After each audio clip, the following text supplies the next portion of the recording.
this is your Final Four, man. What do you say to your guys? Make sure they stay focused and not try to look ahead past. Yeah, we don't have have any choice but to stay in the now, in the present, and can't even think about the future because we have to handle what's now. The next four games are going to be really tough, and we have to protect home court, and we have to go on the road and win at a tough South Florida team. So for me, it's 1-0, one game at a time, but we understand what our goal is.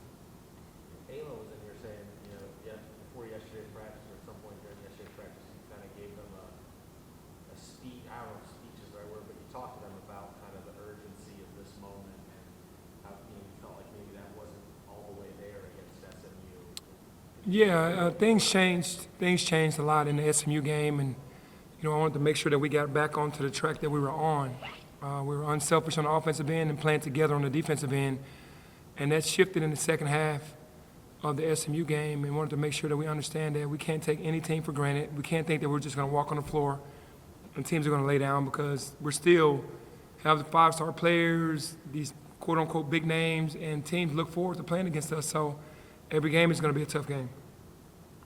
As far as Timberlake and Money, how close are they back to getting on the court? Earl practiced yesterday. Imani is starting to come back a little bit more, but not all the way back. But Earl definitely practiced yesterday.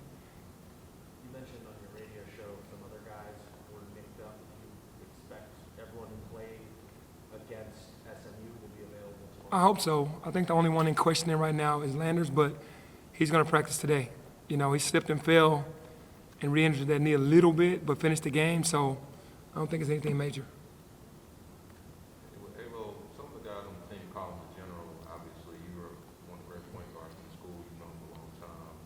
What does it mean to you when you hear the team refer to him that? How do you think he's kind of lived up to that? Well, I was hoping that, that the team would look at him as being a leader because he leads by example. And it makes me feel good that they respect him to the level of calling him the general because after he's come back from his, the little injury bug when he had the hurt ankle, he's been locked in on being the leader, being the general, being the guy that everyone listens to during the game. He's more vocal in practice. So, I'm proud of his growth, from even the beginning of this season until now. Sounds like at the very least, Amani is out for at least tomorrow. Yeah, no, he won't play tomorrow. And is that as far as you can say? Yeah, I think it's really day to day, but he definitely won't play tomorrow. You haven't played Temple this year. What do you see in them, and does it mean anything that you guys don't have? Is it good or bad that the guys don't have any sort of experience against them this year? Man, they're hungry. That's the biggest thing that I see. They're playing like they want to win something. They're well coached. They've changed things up offensively. They've had a ton of injuries and still played through the injuries, and are playing as good a basketball as anyone in our conference. Going to Cincinnati the other day and winning, beating some good teams on the road, and they're starting to believe, and that's without their two top scorers. So, to me, Coach McKee is doing an unbelievable job as well as anyone in our conference. Hey, you got less than 14 days left in the season, man. If you had to analyze so far, what would your interpretation be of this season so far today? I think it'd be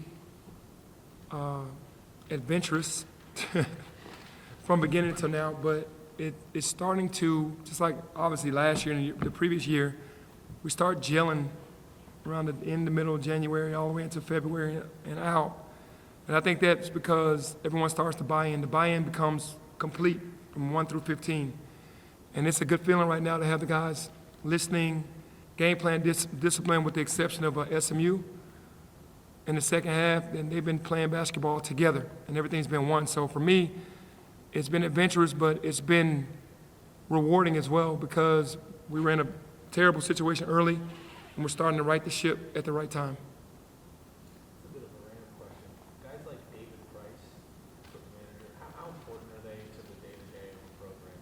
Oh, to have I call him Super Dave because he does everything, and he's been around, and he's willing to do whatever it takes for us to be comfortable and be successful. So it's very important to have guys around that bleed blue, that love the school, that love the staff, that love the players, and are just willing to chip in wherever they can to make us successful. We were talking about mental health with athletes just a minute ago. I mean,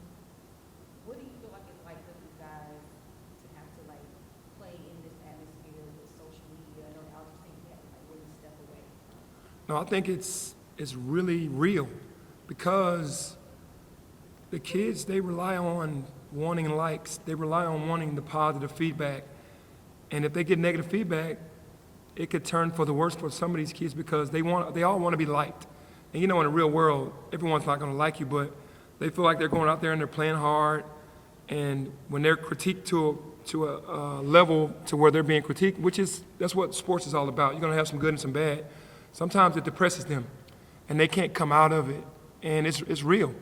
And you have to keep talking and keep telling them to believe in themselves and not to try to read too much into it, but it is what it is. When you're a kid, you definitely want to be liked. And when you're not liked by everyone, then that's troubling to some of them.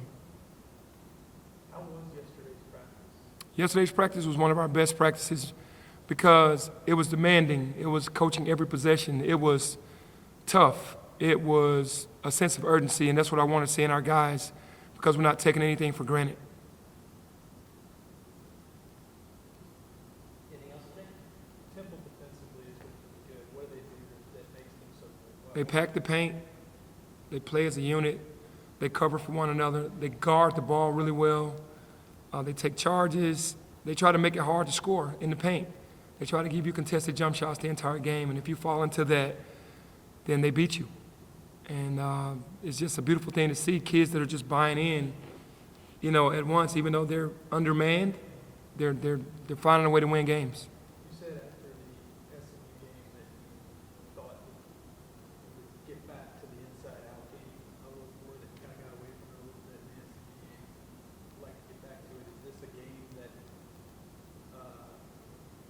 presents an opportunity to do that, or Every game does, but yeah, definitely this game does. The SMU game definitely did because they were smaller. And Jalen and Malcolm are always going to have an advantage. And even DeAndre playing the 3 or the 4, there's always a smaller guy guarding him. We got to go inside out for sure. is Jalen's stamina kind of an issue? Is he kind of catching up? Because, you know, he's a young freshman and he's never played this much basketball in one single stretch, really, I guess. Is that kind of starting to catch up? I can see that definitely in some areas where he tries to pace himself because of the fatigue, because he's reclassed up, never really played this many minutes in an environment that he's playing every single night with the travel and, you know, with the practices and still going to class. So I can see it kind of getting on him, but I keep pushing him for greatness. So he listens in practice. He runs as hard as he can to try to get himself in tip-top shape because he knows that his conditioning isn't where it needs to be. Is it kind of the same for Josh Minot as well? Or? Same thing for all the young guys, to be honest, because the load is overwhelming. Like Josh was one of those guys he said he was going to be in the gym, working on his game every day, and once the season started with classes, and once classes started with practice and with games, it hasn't been as much. There's been more time in the treatment room than it has been on the floor. So, yeah, the extra conditioning definitely is needed.